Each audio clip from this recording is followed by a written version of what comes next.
مهم للزملاء والاعزاء في تقصد إدارة الحركة النصر هذه في الفئات السنية لما انطلق لمدرج الأهلي؟ ها اي نعم، راح يحتفل عند مدرج الأهلي. اي نعم، راح يحتفل. وحركة الإصبع بالتأكيد غير موفقة، ولكن مع الأسف إذا كان هذا يعني الناشئين، أنا أتوقع مفروض إحنا قبل ما نتعلم يعني اللعب، فنيات المهارات، نتعلم الأخلاق، سواء الفريق الفائز أو الفريق مهزوم. ولا فإذا كان من الناشئين تطلع هذه الأشياء، أتمنى سواء النصر الأهلي يكون درس للمتسبب.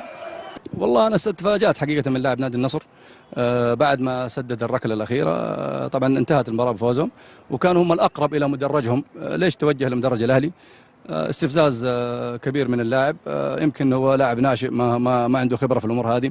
استفز الجمهور، ومرة ثانية حاولنا نبعدهم، حاولنا نفصل، برضو كان في استفزاز كبير من اللاعبين الباقيين. حدث ما حدث، نتمنى أنه ما يتكرر في ملاعبنا. وكنا احنا يعني مسلمين، هذه كرة القدم. لاعبتنا انتهت المباراة، توجهوا إلى موقع الفريق في الملعب، لكن للأسف هذا الاستفزاز كان من لاعب نادي النصر. حصلت مضاربة صح؟